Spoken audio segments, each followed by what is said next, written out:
que je vais vous raconter s'est passé pendant ma première année à l'université. C'était il y a quelques années maintenant, mais je m'en souviens encore comme si c'était hier.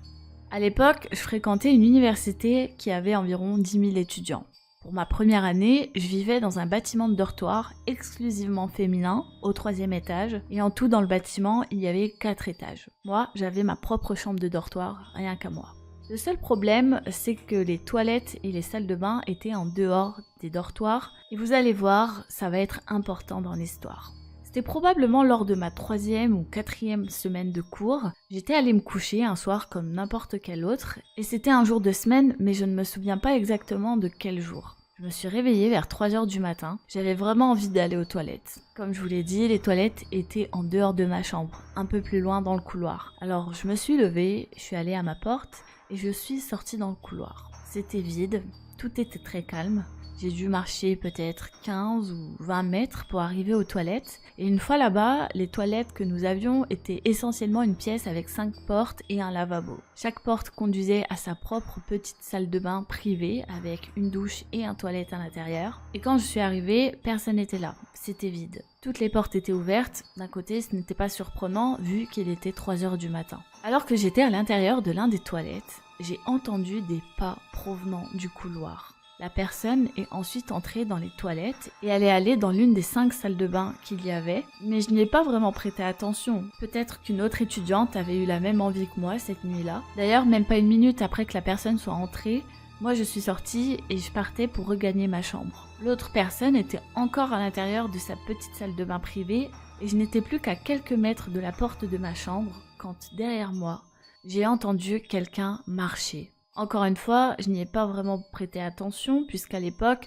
je m'attendais à ce que ce soit une autre fille de mon étage, mais j'avais un mauvais pressentiment. Je ne sais pas vraiment pourquoi, mais j'ai regardé par-dessus mon épaule pour voir qui c'était, et quand je l'ai fait, j'ai vu que c'était un homme, et ce n'était pas un homme qui pouvait être étudiant. Il avait l'air beaucoup plus vieux que moi. J'étais vraiment confuse par ce que je venais de voir. Je me suis retournée et j'ai continué à marcher vers ma chambre, mais instantanément, j'ai entendu l'homme accélérer le pas. Il marchait assez vite et il commençait à me rattraper. Et là, j'ai vraiment eu un très mauvais pressentiment et j'ai accéléré aussi. Je n'étais plus qu'à quelques mètres de ma porte, je ne l'avais pas verrouillée en allant aux toilettes, ce qui était bien car ça signifiait que je pouvais entrer plus rapidement dans mon dortoir. De plus que je pouvais entendre l'homme se rapprocher de plus en plus de moi, comme s'il courait derrière moi. Et là, j'ai commencé à paniquer. Quand je suis arrivée à la porte, je l'ai ouverte, je suis entrée, puis je l'ai refermée et je l'ai verrouillée derrière moi. À peine une seconde plus tard, le gars s'est arrêté juste devant ma porte. C'est là qu'il a essayé d'ouvrir ma porte en tournant la poignée et mon cœur a commencé à battre encore plus vite qu'il ne le faisait déjà. Ensuite, l'homme a frappé à ma porte. Je n'avais aucune idée de qui était ce gars ou de ce qu'il me voulait. Je ne savais pas qui c'était. Par contre, je savais qu'il n'était pas censé être là. J'ai préféré ignorer et ne pas répondre à la porte. Je n'ai pas non plus pris la peine de lui demander ce qu'il faisait là ou qui il était. Et il y a eu environ 30 secondes de silence après qu'il ait frappé. Et je me suis dit peut-être qu'il était parti. Mais ensuite, il a refrappé de nouveau à la porte. Cette fois, ce n'était pas un coup très fort du tout.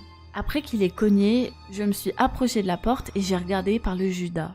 Il était plutôt petit, portait une veste noire et avait des cheveux blonds. Je ne savais pas qui il était. En tout cas, il ne travaillait certainement pas à l'université ou quelque chose du genre. Ensuite, il s'est remis à frapper à la porte pour la 3e fois. Je ne voulais qu'une chose, c'est qu'il parte. Il n'y avait aucune chance que je puisse dormir avec ce mec devant ma porte. Il n'a rien dit pendant tout ce temps, mais il est resté là, devant ma porte, en silence. Je me suis éloignée, je me suis assise sur mon lit et j'ai attendu. Ça faisait maintenant plusieurs minutes que l'homme n'avait pas frappé, mais quand je suis retournée pour regarder par le Judas, l'homme était encore là. Je ne savais vraiment pas quoi faire.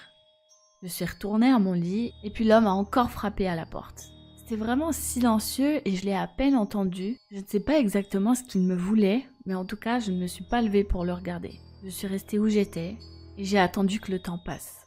Au bout de 10-15 minutes, je me suis levée pour voir s'il était toujours là, mais heureusement, l'homme était parti.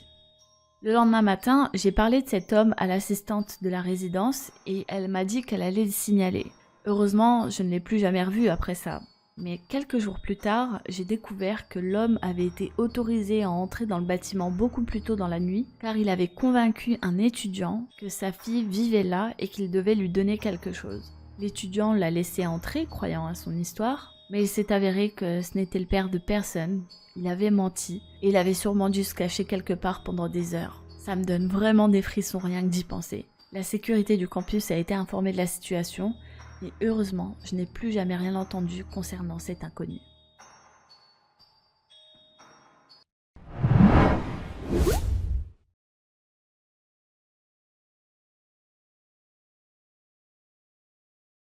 Orpha? That's right. Stay right there. Wait, can we mount him? Stop. Basilisk? No! No! Wait! Guys, the chicken is running from me. Chicken! I cannot mount a